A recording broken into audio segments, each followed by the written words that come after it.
सोचिए, ठीक इसी पल जब हम और आप बात कर रहे हैं, इंसानों की बनाई एक छोटी सी मशीन हमारी पृथ्वी से 24 अरब किलोमीटर से भी ज्यादा दूर अंतरिक्ष के गहरे सन्नाटे में चली जा रही है। और ये सफर आज भी जारी है। 24 अरब किलोमीटर, ये वो दूरी है जहां इंसानों की बनाई कोई चीज आज मौजूद है, हमसे सबसे दूर। ये इतना ज्यादा है कि हम असल में इसे पूरी तरह सोच भी नहीं सकते। और पता है सबसे कमाल की बात क्या है? ये मशीन लॉन्च हुई थी 1977 में। वो जमाना सोचिए जब इंटरनेट नहीं था, स्मार्टफोन तो दूर की बात है। फिर भी इतने सालों बाद ये आज भी जिंदा है और हमें सिग्नल भेज रही है। किसी जादू जैसा लगता है ना? तो आखिर ये सब शुरू कैसे हुआ? इसकी कहानी एक बहुत ही खास मौके से जुड़ी है। एक ऐसा मौका जो 175 सालों में सिर्फ एक बार आता है। बात है 1960s की, जब गैरी फ्लैंड्रो नाम के एक इंजीनियर ने एक कमाल की चीज नोटिस की। उन्होंने देखा कि हमारे सोलर सिस्टम के जो 4 सबसे बड़े प्लैनेट्स हैं, यानी जुपिटर, सैटर्न, यूरेनस और नेपट्यून, वो सब एक ऐसी लाइन में आने वाले थे जिससे एक ही स्पेसक्राफ्ट से उन चारों तक पहुंचा जा सकता था। मतलब ये एक once in a life time मौका था। और अगर ये मौका हाथ से निकल जाता तो जानते हैं अगला चांस कब मिलता? सीधा साल 2152 में। मतलब उस पीढ़ी के वैज्ञानिकों के लिए ये अभी नहीं तो कभी नहीं वाला सीन था। अब मौका तो था, पर इसे हकीकत में बदलना कोई बच्चों का खेल नहीं था। रास्ते में बहुत बड़ी बड़ी चुनौतियां थीं। सबसे पहली और सबसे बड़ी मुश्किल थी दूरी। अरबों किलोमीटर की दूरी। इतना फ्यूल तो दुनिया में था ही नहीं जो किसी यान को सीधे वहां तक ले जाए। तो फिर किया क्या गया? इसका हल था एक कमाल का आइडिया, जिसे कहते हैं ग्रेविटी असिस्ट या फिर स्लिंग शॉट इफेक्ट। इसमें होता यह है कि जब स्पेसक्राफ्ट किसी बड़े प्लैनेट के पास से गुजरता है तो वो उस प्लैनेट के घूमने की एनर्जी को, उसकी ऑर्बिटल एनर्जी को एक तरह से चुरा लेता है और इससे उसे जबरदस्त स्पीड बूस्ट मिलता है, वो भी बिना एक बूंद फ्यूल खर्च किए। बिल्कुल वैसे ही जैसे कोई क्रिकेट बैट्समैन बॉलर की तेज गेंद की स्पीड का ही इस्तेमाल करके उसे बाउंड्री के पार और भी तेज भेज देता है। ठीक है, स्पीड का जुगाड़ तो हो गया, पर दूसरी प्रॉब्लम थी पावर की।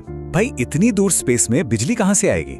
सोलर पैनल्स तो काम कर नहीं सकते थे, क्योंकि सैटर्न तक पहुंचते पहुंचते सूरज की रोशनी पृथ्वी के मुकाबले 90 गुना कमजोर हो जाती है। तो फिर वॉयेजर को पावर कैसे मिली?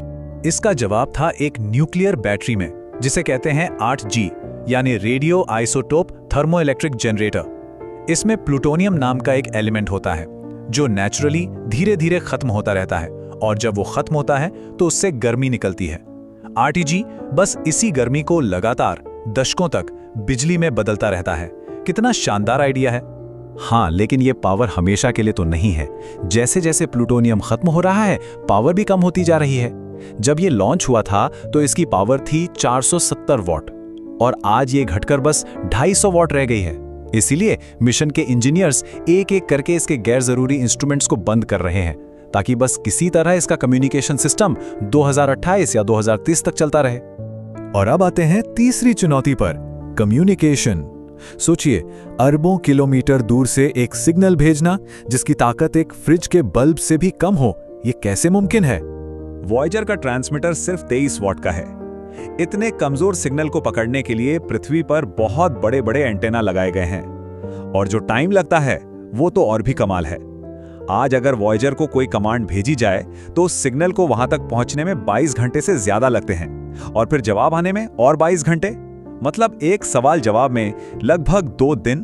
तो ठीक है, सारी मुश्किलें पार करके वॉयेजर अपने सफर पर निकल पड़ा, और अब बारी थी उन खोजों की जिसके लिए सब किया गया था। पहला स्टॉप, हमारे सोलर सिस्टम का राजा जुपिटर। ये ग्रह कितना बड़ा है, इसका अंदाजा इस बात से लगाइए कि इसके अंदर 1300 धरती समा सकती हैं। जब वॉयेजर 1979 में वहां पहुंचा तो उसने जो तस्वीरें भेजी, उन्होंने सबको हैरान कर दिया। सबसे पहले तो दुनिया ने पहली बार जुपिटर के ग्रेट रेड स्पॉट को इतने करीब से देखा। ये कोई मामूली धब्बा नहीं है, ये एक भयंकर तूफान है, इतना बड़ा कि इसमें हमारी पूरी पृथ्वी जैसी 2 प्लैनेट्स आराम से समा जाएं। और ये तूफान आज से नहीं, कम से कम 350 सालों से वहां चल रहा है। क्यों? क्योंकि जुपिटर एक गैस जाइंट है, वहां इस तूफान को रोकने के लिए कोई जमीन है ही नहीं। पर जुपिटर से भी ज्यादा हैरान करने वाली चीजें मिली उसके चांद पर। वॉयेजर ने 2 ऐसी दुनियाएं दिखाईं जो एक दूसरे से बिल्कुल अलग थीं। एक तरफ था चांद आयो, जो आग का गोला था। उस पर हर तरफ ज्वालामुखी फट रहे थे। पृथ्वी के बाहर एक्टिव वॉल्केनोस पहली बार यहीं देखे गए। और दूसरी तरफ था यूरोपा, जो एक बर्फीला चांद था, लेकिन उस बर्फ की मोटी परत के नीचे एक विशाल तरल पानी का महासागर होने के पक्के सबूत मिले। और इन दोनों ही अजूबों की वजह एक ही थी, जुपिटर की जबरदस्त ग्रेविटी, जो इन मून्स को अंदर से खींचकर गर्म रखती है। और बस यहीं से विज्ञान का सबसे बड़ा सवाल खड़ा हो गया। अगर यूरोपा पर लिक्विड वाटर का ओशन है, तो क्या वहां जिंदगी भी हो सकती है? वॉयेजर की इसी एक खोज ने यूरोपा को हमारे सोलर सिस्टम में एलियन लाइफ खोजने के लिए सबसे बड़ी उम्मीद बना दिया है। और इतना ही नहीं, वॉयेजर ने एक और सरप्राइज दिया। उसने पता लगाया कि सिर्फ सैटर्न के ही नहीं, बल्कि जुपिटर के भी रिंग्स हैं। हाँ, वो बहुत धुंधले हैं, इसलिए धरती से कभी दिखे नहीं थे। ये एक और सबूत था कि हम अपने ही घर, अपने सोलर सिस्टम के बारे में कितना कम जानते थे। जुपिटर की दुनिया ने तो हमें हैरान कर दिया था, लेकिन वॉयेजर का ग्रांड टूर अभी तो बस शुरू हुआ था। जुपिटर की ग्रेविटी से एक और जोरदार स्लिंग शॉट लेकर वॉयेजर अब अपने अगले टारगेट सैटर्न की तरफ बढ़ चला। लेकिन वहां उसे क्या मिला और उसके बाद यूरेनस और नेपच्यून की बर्फीली दुनिया में उसने क्या राज खोले, ये कहानी जानेंगे हम इसके अगले हिस्से में।